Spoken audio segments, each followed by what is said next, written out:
আমি তো বলছি এত ভাত খাবে কি করে? ভাত খেয়ে নেবো। খেয়ে নিবি? হ্যাঁ, ভাত খেয়ে নেবো। আমার এখনো পর্যন্ত নাকে আতরের গন্ধ ভাসছে আর মাথাটা ঘুরছে। এখানে ভাই কেউ ভাড়া বলতে চায় না, খুব সমস্যা। ভাড়া বলতে গেলেই বলে কখন যাবে বলুন। আমরা নেপাল ঘুরতে এসেছি আর এনারা নেপালে থাকেন, ইন্ডিয়া ঘুরে এলেন। উধারবেলা কে হ্যায় আইডিয়া নিয়ে একটু দেরি হয়ে গেল। প্রথমে একজন আমাদের সঙ্গে খুব ফ্রড করলো। গত পর্বে আপনাদের দেখিয়েছি গৌতম বুদ্ধের জন্মস্থান লুম্বিনী, আর নেপাল ভ্রমণের চতুর্থ পর্বে আপনাদের দেখাবো আমাদের লুম্বিনী থেকে পোখারা যাওয়ার গল্প। কাঠমান্ডু থেকে মাত্র 200 কিলোমিটার দূরে কাস্কি জেলার গণ্ডকী অঞ্চলে গণ্ডকী নদীর কোলে অবস্থিত পোখারা নেপালের দ্বিতীয় বৃহত্তম শহর জনসংখ্যার দিক থেকে এবং ছবির মতো সুন্দর। কাঠমান্ডুর পরে নেপালের প্রাণকেন্দ্র বলতে পারেন। এখান থেকে অন্নপূর্ণা রেঞ্জ ছাড়াও বিশ্বের সর্বোচ্চ 10টি পর্বতশৃঙ্গের মধ্যে অন্যতম দুটি ধবলগিরি ও মাকালু দেখতে পাওয়া যায় খুবই সহজে। এই প্রাকৃতিক সৌন্দর্য, এই সমস্ত পর্বতমালা দেখতে পর্বতারোহীরা এবং বিভিন্ন দেশ থেকে ভ্রমণ পিপাসুরা আসেন বারবার ছুটে ছুটে। আজ 25শে নভেম্বর 2024। আমরা আজ সকালবেলাতেই বেরিয়েছিলাম লুম্বিনী ঘুরতে। এই জাস্ট আমরা লুম্বিনী ঘুরে এলাম। আর এই যে চকটা আছে আপনাদেরকে আগের ভিডিওতে দেখিয়েছি, ওই চকে এসে ওই হোটেলটাতেই আমরা আবার আজকে এই জলখাবার খাবো। আমি 1 প্লেট মোমো অর্ডার করেছি আর জয়ন্ত বলেছে যে ভেজ রাইস খাবে, মানে সবজি ভাত ডাল এগুলো খাবে। তো যাই হোক, এরপরে আমরা হোটেলে যাব। হোটেলে গিয়ে লাগেজ নেবো, তারপরে এখান থেকে আমরা রওনা দেবো পোখারার উদ্দেশ্যে। যাই হোক, এখন দেরি অনেকটাই হয়ে গেছে। এখন গাড়ি কি পাবো না পাবো জানি না, কতটা সময় লাগবে জানি না, সবই আপনারা দেখবেন, ভিডিওতে থাকুন। জয়ন্ত নিয়েছে ডাল ভাত সবজি এই থালি। এটা মনে হয় কালকে জিজ্ঞেস করেছিলাম কত করে যেন, 120 ইন্ডিয়াতে আইসি 120, তো 200 হচ্ছে এনসি। জয়ন্ত বলছে এত ভাত খাবে কি করে? ভাত খেয়ে নেবো।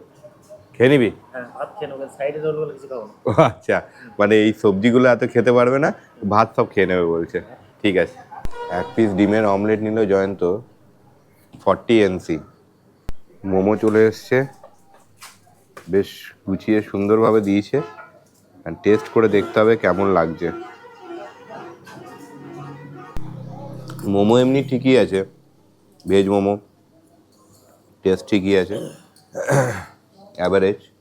কিন্তু চাটনি যেটা দিয়েছে বুঝতে পারছি না এটা কিসের চাটনি। আমাদের ওখানকার মতো যেরকম একটা ঝাল চাটনি হয় সেরকম তো নেই এখানে।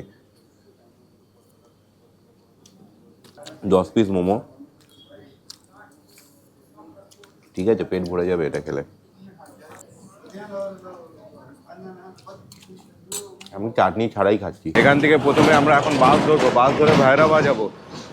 ভাইরাবাদ যাওয়ার পরে ওখান থেকে নেমে আবার রিক্সা করতে হবে। রিক্সা করে মানে টোটো করে আমাদের ভাইরাবাদ বাস স্ট্যান্ড অথবা বাস পার্ক যেতে হবে। সেখানে গিয়ে তারপরে আমরা পাবো পোখারার জন্য বাস অথবা কোনো গাড়ি। 11:15 বাজছে, আমরা চেক আউট করে গেলাম। এবার রাস্তার ওই পাশে যাব আর বাসের জন্য অপেক্ষা করব।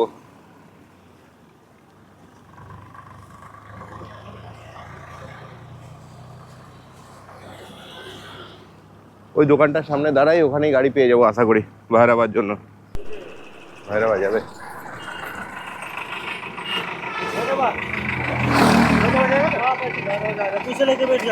আচ্ছা,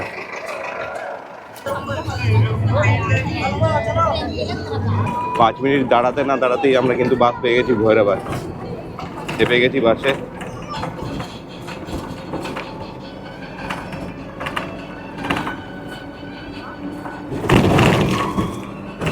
আমরা ভৈরবাদে নেমে গেছি। 11:10 বাজছে, এখন অনেক দেরি হয়ে গেছে। দেখি জয়ন্ত নামুক, এখনো জয়ন্ত নামতে পারেনি। এখান থেকে আবার একটা টোটো করতে হবে, যে ভৈরবাদ বাস পার্ক পর্যন্ত নিয়ে যাবে। 25 টাকা করে ভাড়া। কোনসা?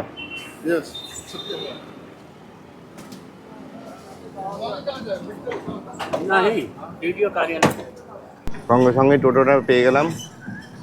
25 টাকা করে এনসিতে ভাড়া লাগবে বাস পার্ক পর্যন্ত।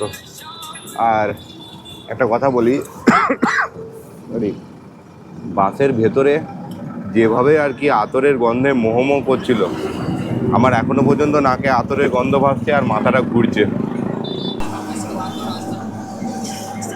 11:34 আমাদের নামিয়ে দিল এই যে আমার পিছনে এখানটায়, আর ওই সামনেই উল্টো দিকে রাস্তায় বাস পার্ক আছে। এখন আমরা বাস পার্কের দিকে যাচ্ছি। 12:30 में इधर से जाएगा। हाँ। आप 12:15 में इधर आ जाइए। अच्छा, कितना टाइम लगता है लगभग? 6 घंटा 6 घंटे ना। रास्ता भी क्लियर है? रास्ता अच्छा है। अच्छा है ना। আমরা একটা হাইস গাড়ি পেয়ে গেছি, হাইস গাড়ির টিকিট কেটে নিলাম।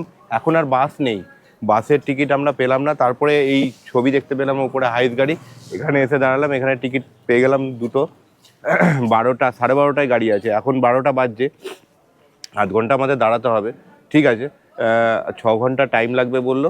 আর 1000 টাকা করে এনপি ভাড়া নিল। ঠিক আছে, এই গাড়িটা পেয়ে গেলাম, এটাই অনেক। আমরা তো পাবো না বলেই ভাবছিলাম, কপাল ভালো তাই গাড়ি পেয়ে গেলাম। আর একটু দেরি হলে হয়তো পেতাম না, তারপরে আবার নাইট সার্ভিস বাস ধরতে হতো। 6 ঘন্টা টাইম লাগবে, 12টা থেকে 12টা, 1টা 2টো 3টে 4টে 5টা 6টা। আমরা ওই 6টা থেকে সন্ধ্যে 6টা থেকে 7টার মধ্যে আমরা পৌঁছে যাবো পকোড়া।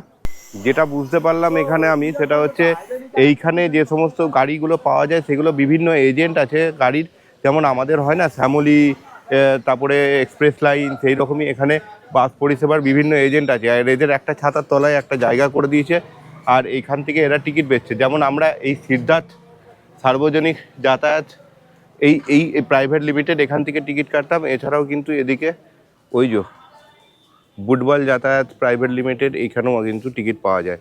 আপনারা একটু চারিদিকটা ঘুরে খোঁজ খবর করে তারপরেই দেখবেন। হয়তো কোনো জায়গায় বললো যে টিকিট নেই, আবার অন্য জায়গা থেকে আপনি টিকিট খোঁজ করলে পেয়ে যাবেন। এখানে ভাই কেউ ভাড়া বলতে চায় না, খুব সমস্যা। ভাড়া বলতে গেলেই বলে কখন যাবে বলো। যাই হোক, আমি যা জিজ্ঞেস করে পেলাম, দুটো রুট আছে পোখারা যাওয়ার। দুটোতেই এসি এবং নন এসি দুরকম বাসই আছে। যদি এসি বাস নেন, একটা রুটে পড়বে হচ্ছে 1200 টাকা, যেটা লং রুট, আর একটা রুটে পড়বে হচ্ছে 1000 টাকা। আর নন এসি বাস যে বাসগুলো আছে সেটাতে ওই 1100 টাকা আর 900 টাকা, এই হচ্ছে বাসের ফেয়ার। তবে যা বাস এখন আছে, দুপুর 11টার পর থেকে আর কোনো বাস এখানে পাওয়া যায় না, আবার বিকেল 4টে থেকে বাস পাওয়া যায়। আর আমরা যেটা পেলাম এখন, ওটা 12:30টায় ছোটো হাইস গাড়ি। বাসের যেখানটায় আমি জিজ্ঞাসা করতে গেলাম হাইস গাড়ি পাওয়া যাবে, ওরা কিন্তু বললো না, ওরা বললো বাস পাওয়া যাবে। তো এইখানে হচ্ছে ইনফরমেশন পেতে কিন্তু খুব অসুবিধা হবে। যে ইনফরমেশনগুলো দিচ্ছি আপনাদের কাছে, আশা করছি এগুলোতে আপনাদের সমস্যার সমাধান হবে। এবার এসি গাড়ি কেমন হবে না হবে সেটা আমাকে দেখতে হবে, কারণ এখনও পর্যন্ত কোন গাড়িগুলো এমনি তো ভাড়াই বলতে চাইছে না, আমি গাড়ি কী করে বলবো। তাও আমি চেষ্টা করছি, যদি এখানে কোনোটা এসি গাড়ি থাকে আপনাদেরকে সেই ভিডিও দেখিয়ে দেবো। এই দেখুন, এখানে একটা দাঁড়িয়ে রয়েছে পোখরা যাওয়ার বাস, এসি বাস। এই রকমই এসি বাস আপনি পাবেন। তবে আমার বাসের কন্ডিশন দেখে মনে হচ্ছে খুব একটা ভালো হবে না, কারণ জানলা ফানলা যেভাবে গ্যাপ আছে, আমার তাতে মনে হচ্ছে এসি কতটা কাজ করবে আমার জানা নেই। এই হচ্ছে পোখরা যাওয়ার এসি বাস, আর এই যে পোখরা যাওয়ার নন এসি বাস ডিলাক্স। তাছাড়াও এখানে কিন্তু কাঠমান্ডু যাওয়ার অনেক বাস আছে। কাঠমান্ডু যাওয়ার বাস সব থেকে আমি বেশি দেখছি, কাঠমান্ডুতে সব থেকে বেশি বাস হয়তো এখান থেকে যায়। এখান থেকে আপনি কাঠমান্ডু, বীরগঞ্জ, পোখারা সব জায়গার বাসই আপনি পেয়ে যাবেন। যাই হোক, যতটা পারলাম আপনাদেরকে এই বাস স্ট্যান্ডে দেখিয়ে দিলাম, আর টিকিটের দামও আপনাকে বলে দিলাম।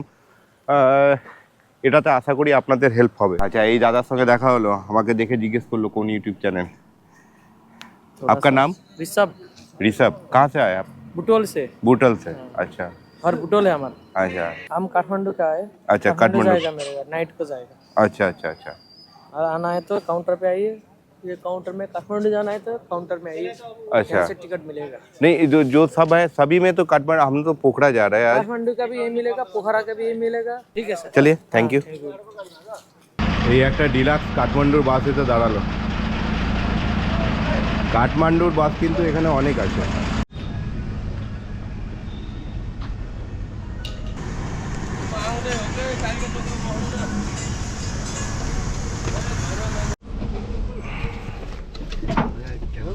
हाँ।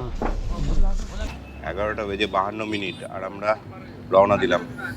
পোখারার উদ্দেশ্যে।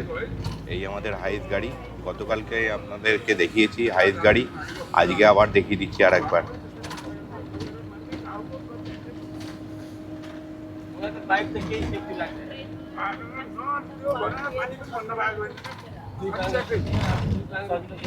আমরা ডবল সিট পেয়ে গেছি, বলেছিলাম সামনের দিকে সিট দিতে, তো এই মাঝামাঝি সিটটা আমরা পেয়েছি এই দুজনে বসার জন্য। খুব ভালো। এখানে দুটো ফ্যান লাগানো রয়েছে এক্সটার্নাল, গতকাল ফ্যান ছিল না, আর আজকের গাড়িটা একটু অন্যরকম। এই হচ্ছে ককপিট। আমরা নেপাল ঘুরতে এসেছি আর এনারা নেপালে থাকেন, ইন্ডিয়া ঘুরে এলেন। आपका नाम क्या है? नाम औरसत है। अरशद। अच्छा, आपका? हाँ, অনুসার। এনার দুজন নেপাল থেকে ইন্ডিয়া গেছিলেন, দিল্লি, আগ্রা, তাজমহল এগুলো সব ঘুরে এসছেন। দেখা হয়ে গেল আমাদের সঙ্গে গাড়িতে, খুব ভালো লাগলো। আচ্ছা লাগা আপনি মিলকে। ভৈরবা থেকে পোখারার দূরত্ব 189 কিলোমিটার। এখন আমরা 189 কিলোমিটার ট্রাভেল করবো আজকে। দেখা যাক কত সময় লাগে। একটার সময় আমরা গাড়িতে চেপেছি, আধ ঘন্টা লেট হয়েছে, কিন্তু ঠিক আছে, দের আয়া দুরুস্ত আয়া। যদিও এই ছোট হাইস গাড়িতে সিট সংখ্যা 15 জনের, তবে জোগাড় লাগিয়ে সিট সংখ্যা করা হয়েছে 18 জনের। তার সঙ্গে আছে ড্রাইভার এবং কন্ডাক্টর। মোটামুটি লুম্বিনী ছাড়তে ছাড়তে আরও 15-20 মিনিট মতো সময় লেগে গেল এই সমস্ত সিটের প্যাসেঞ্জার নিতে নিতে। তবে বাস জার্নির সাথে এই গাড়িতে যাওয়ার বেশ খানিকটা পার্থক্য আছে। আপনি এই লোকাল স্থানীয় মানুষগুলোকে আরও কাছ থেকে দেখার এবং পরিচয় করার সুযোগ পেয়ে যাবেন এই ছোট গাড়িতে সফর করলে। ঠিক আছে, আপ হো যায়। গাড়িতে নেপালি গান শুনতে শুনতে মাঝে মাঝে জানলার ফাঁক দিয়ে সবুজ পাহাড়, আঁকাবাঁকা রাস্তার সৌন্দর্য দেখতে বেশ লাগছিল। এ পথের যাত্রা আনন্দ আপনাদের কাছে ভাষায় বোঝাতে পারবো না। যদিও আমাদের গাড়ি ননস্টপ পোখরা পর্যন্ত যাওয়ার কথা, কিন্তু তা বাস্তবে যে একেবারেই নয় তা বুঝতে পারলাম একটা সিট খালি হলেই কন্ডাক্টরের জানলা দিয়ে মুখ বার করে পোখারা পোখারা বলে চিৎকার করার তৎপরতা শুনে। এখানে মহিলারা বিক্রি করছে বাটুক পকোড়া, অনেকটা বিস্কুটের মতো। যাই হোক, আমাদের আর এর স্বাদ নেওয়া হয়নি। গাড়ির উপরে লাগেজ দেখে বুঝতেই পারছেন গাড়ি আর একটিও সিট ফাঁকা নেই। 3:30 বাজে আর আমাদের প্রথম ব্রেক দিল। সত্যি কথা বলতে গাড়ির মধ্যে থেকে ভিডিও করা একদমই পসিবল নয়, গাড়ি একদম প্যাকড আপ, তার মধ্যে ভিডিও অসম্ভব। তারপরে এই গাড়িগুলোর জানলা একদম বন্ধ থাকে, ছোট ছোট দুপাশে দুটো জানলা আছে, আর আমরা যেদিকে বসেছি সেদিকে কোনো জানলাও নেই, তাই ভিডিও করা তো সম্ভব হয়নি। আপনাদের সেরকমভাবে কিছু রাস্তার ভিডিও আমরা দেখাতে পারলাম না। এখন এই জায়গায় আমরা এসেছি, প্রথম আমাদের ব্রেক দিয়েছে, একটু চা জল এগুলো খাবো, তারপরে আবার রওনা দেবো। এখান থেকে একটা ব্রিজ দেখা যাচ্ছে, কনস্ট্রাকশন হচ্ছে। আর মাউন্টেনগুলো তো দেখতেই পাচ্ছেন, অনেকক্ষণ ধরেই আমরা মাউন্টেন দেখতে পাচ্ছি, কিন্তু মাউন্টেন দেখানো আর আপনাদেরকে সম্ভব হয়নি। আমরা যে ব্রিজটা দেখলাম ওটা কালীগান্ডিকি ব্রিজ, আর এখানে রামদি আর কালীগান্ডিকি দুটো নদীর মিলন হয়েছে। উধার वाला क्या है, আইডিয়া नहीं है, কিন্তু এই ভিউটা দারুণ লাগছে। পাহাড়ের কোলে এরকম নদী, আমাদের সিকিম আর উত্তরবঙ্গের কথা মনে পড়ে যাচ্ছে।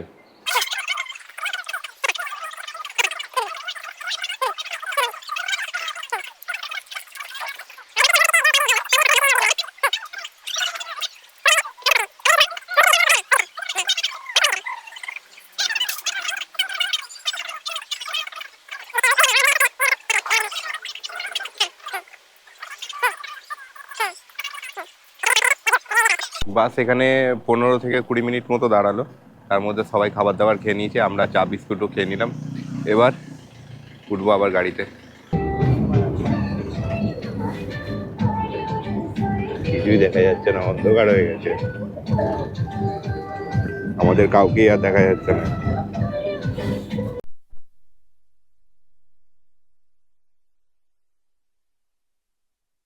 ঘড়ির কাঁটায় এখন 7:05 আর আমরা জাস্ট এই গাড়ি থেকে নামলাম, পোখরায় পৌঁছালাম। মানে বেশ লম্বা ট্রাভেল, অন্ধকার হয়ে গেছে। এখন আমরা যাচ্ছি পোখরায় হোটেলের জন্য। आने का भी वहीं से मिलता है, वही टाइम में मिलता है। दोपहर में नहीं मिलता है। दोपहर में नहीं मिलता है, पहुंचता ही नहीं है, दोपहर में जाएगा तो।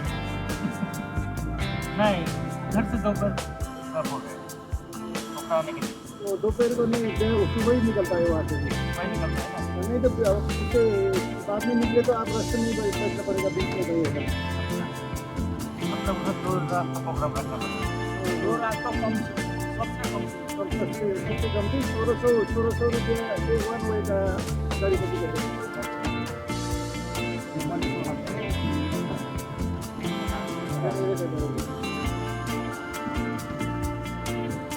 इसमें भी होटल एरिया आया।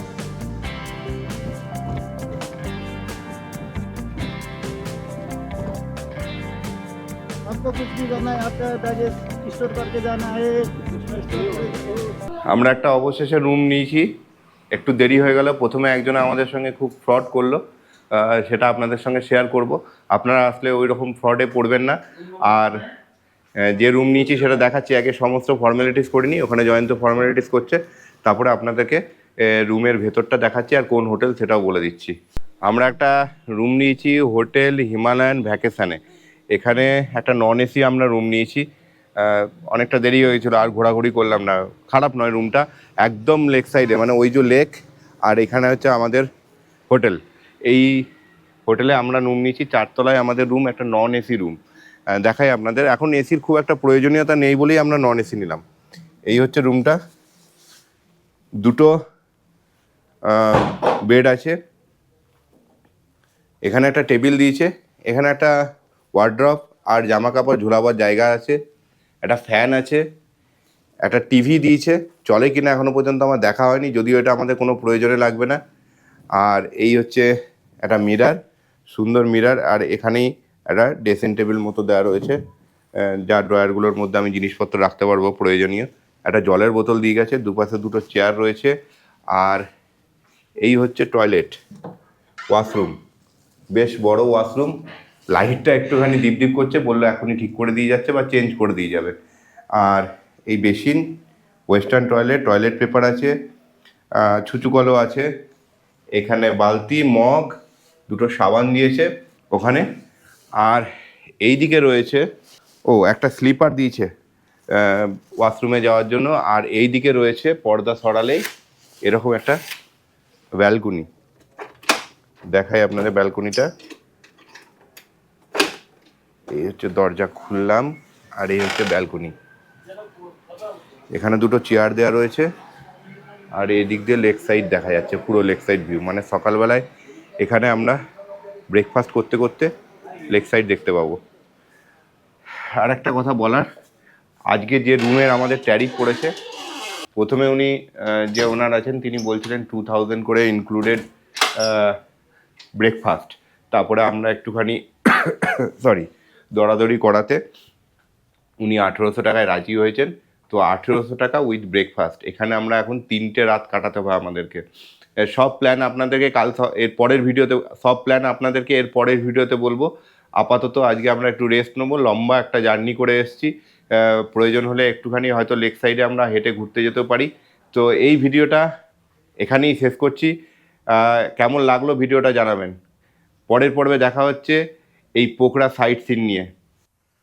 আজকের এই ভিডিওটা আমি নেপাল থেকে ঘুরে আসার পরে শ্যুট করছি। নেপালে যখন ছিলাম তখন ঠিকভাবে সময়ও পাইনি, আর সত্যি কথা বলতে একটু ভুলেও গেছিলাম। এই যে আমাদের সঙ্গে যে স্ক্যামটা হয়েছে সেটা ভুলেই গেছিলাম। অত কিছুর মধ্যে অত সুন্দর একটা দেশ, আমরা যখন ঘুরছিলাম ওখানকার মানুষজন এত সুন্দর, তার মধ্যে যে একটা ছোট্ট স্ক্যাম হয়েছে সেটা আমরা ভুলে গেছিলাম। তাই তখন আর আপনাদের সঙ্গে শেয়ার করা হয়নি।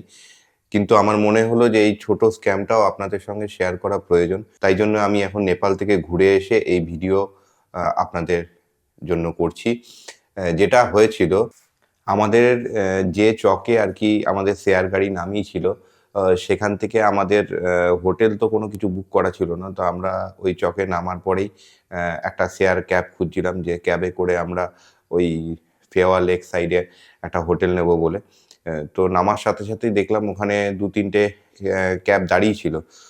তো আমরা সেদিকে যেতেই একজন হঠাৎ করে আমাদের কাছে এগিয়ে আসে এবং বলে যে আমি হোটেল আপনাদের খুঁজে দেবো, আর আমার নিজেরও হোটেল আছে, আর এই ক্যাবে করে আপনাদেরকে সেখানে নিয়ে যাব। যদি কোনো কারণে আমার হোটেল আপনাদের পছন্দ না হয় তাহলে আপনারা ওই ক্যাব নিয়ে আবার অন্য হোটেল খুঁজতে চলে যাবেন।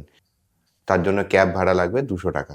তো আমরা প্রথমে একটু নাই করেছিলাম, মনে হচ্ছিল যে হতে পারে এটা স্ক্যাম, কোন হোটেলে নিয়ে যাবে।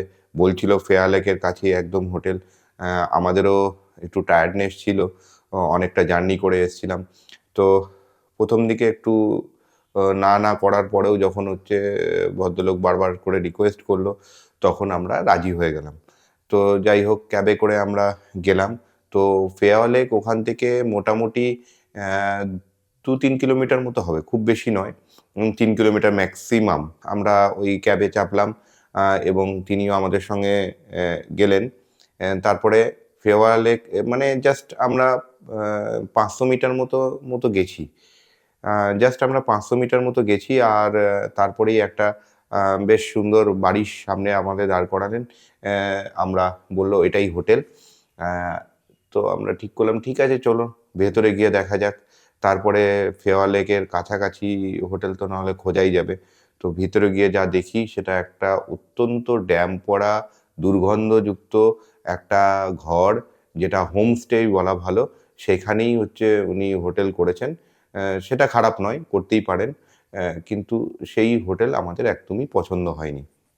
তারপরে ফেরত এসে যখন বললাম আমাদের হোটেল পছন্দ নয়, তখন তিনি আরও বিভিন্নভাবে দরাদরি করতে লাগলেন যে প্রাইস কিছুটা কম করেও যদি আমরা দিই। আমরাও কোনো রকমে পাশ কাটিয়ে বললাম যে ঠিক আছে, যদি আমি অন্য কোনো হোটেল না পাই তাহলে এখানেই এসে আবার থাকবো। এই পর্যন্ত সব ঠিকই ছিল। তারপরে যখন আমরা গাড়িতে চাপলাম যে অন্য হোটেলে দেখার জন্য, তারপরে গাড়ির সঙ্গে সেই ভদ্রলোকও আমাদের সঙ্গে যেতে থাকলেন সেই ক্যাবের সাথে। তারপরে 100 মিটার মতো এগিয়ে আসার পরেই ক্যাব আমাদেরকে নামিয়ে দিল, বললো এখান থেকে আপনাদের এবার হেঁটে যেতে হবে। কারণ এটা তো ঠিক নয়। ফেওয়া লেক পর্যন্ত আপনার সঙ্গে আমাদের কন্ট্যাক্ট হয়েছে, ফেওয়া লেকের ওই পর্যন্ত তো আপনাকে যেতেই হবে। কিন্তু অনেক বাক বিতণ্ডার পরেও তারা কিন্তু রাজি হয়নি। ওই বলে না, একটা সুন্দর দেশ, সুন্দর মানুষ, কিন্তু কয়েকটা মানুষের জন্য মানে এই দেশটাকে নাম এবং তার যেই সৌন্দর্যতা খারাপ করতে থাকে। সেই রকমই একটা মানুষের সঙ্গে আমাদের দেখা হয়ে গেছিল। সব দেশেই এরকম কেউ না কেউ থেকে থাকে কম বেশি, কিন্তু সত্যি কথা বলতে আমাদের নেপাল ভ্রমণের যা অভিজ্ঞতা ছিল তা কিন্তু খুবই ভালো।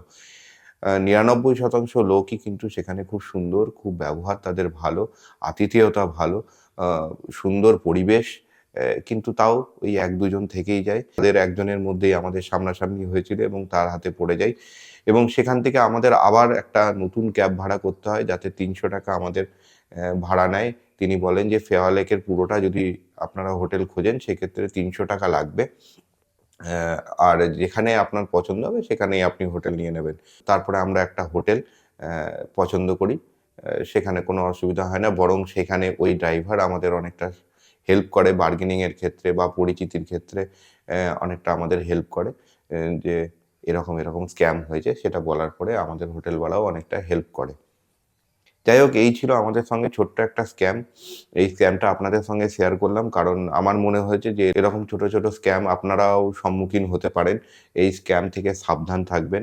এরকম বিভিন্ন ধরনের লোক থাকে যারা একটা দেশের নাম, তার পরিচয়, তার পরিবেশ খারাপ করার পিছনে থাকে। এইটুকুই বলার। কি আপনাদের কেমন লাগছে? ভালো তো? ভালো লাগলে একটা লাইক করে দেবেন, আর বেশি ভালো লাগলে বন্ধুদের সাথে শেয়ার করে চ্যানেলটা সাবস্ক্রাইব করে নিতে পারেন। তাহলে এরকম ভিডিওর নোটিফিকেশন পেয়ে যাবেন সবার আগে। তবে তাতে কোনো জোড়াজুড়ির কিছু নেই।